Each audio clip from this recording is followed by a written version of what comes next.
General, is the theocracy in Iran an enemy of the American people and all people who refuse to adopt the theocracy's radical version of Islam?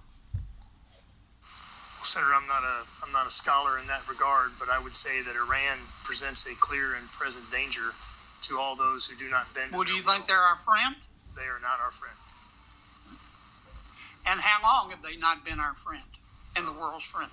For many decades, sir.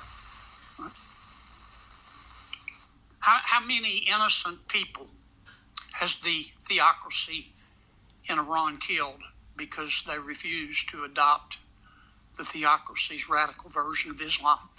I don't have a number, but it's in the thousands. Tens of thousands, right? I would think so, yes, sir. Hundreds of thousands, right? Again, I don't have the exact number, but I would not be surprised if it were. If the theocracy in Iran developed a nuclear weapon, would they be more or less dangerous? No, they would be far more dangerous, Senator. There's a saying: if your neighbor says he's going to kill you, you should believe him.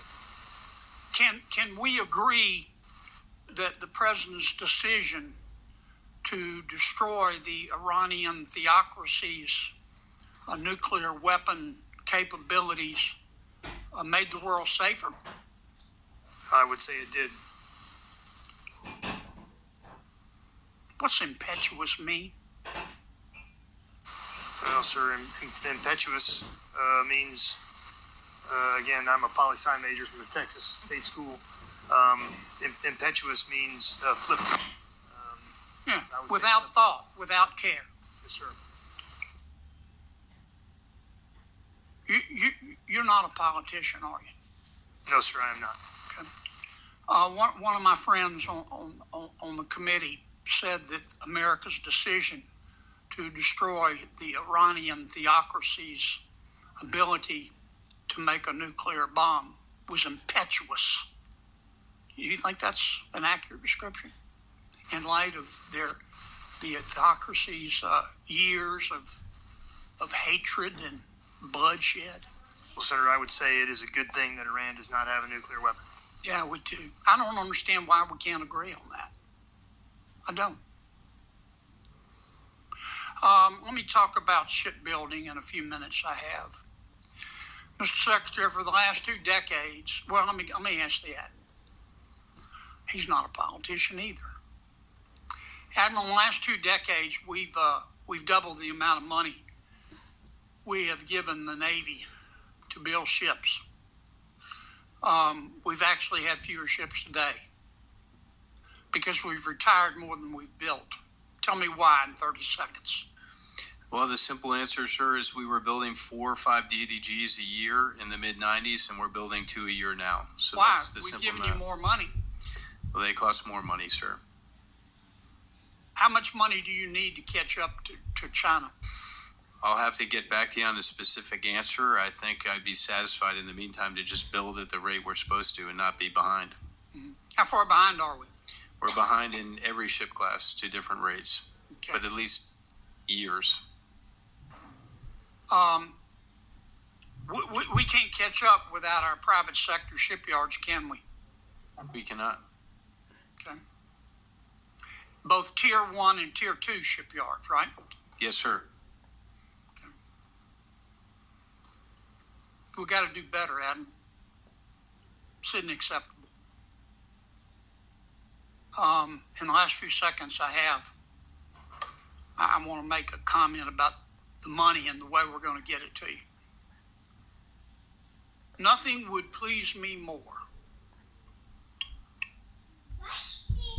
I would do old man backflips to see the United States Congress put together a budget supporting our military that looks like somebody designed the damn thing on purpose. Last year, this committee worked very hard. We put together 12 bipartisan bills. A lot of us had to swallow things we didn't want to swallow, but we wanted wanted to get it to the floor. And Senator Schumer refused to even put the bill on the floor.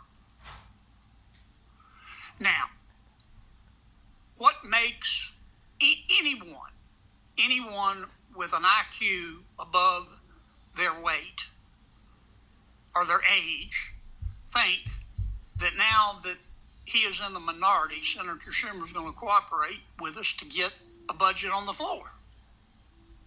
What I'm trying to tell you is, back here on planet Earth, you're going to have to make do with what the money we get you on reconciliation. We're headed toward a series of CRs. I hope I'm wrong.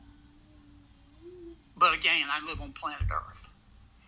We can do more than one reconciliation bill, but you and your colleagues need to start planning for that eventuality. Maybe it'll change. Maybe someday donkeys will fly backwards too. But for the foreseeable future, I don't see it. That's regrettable, but it's reality. We need to plan for it. Just like we had to plan for the reality of Iran having a nuclear weapon. Thank you, Mr. Chairman.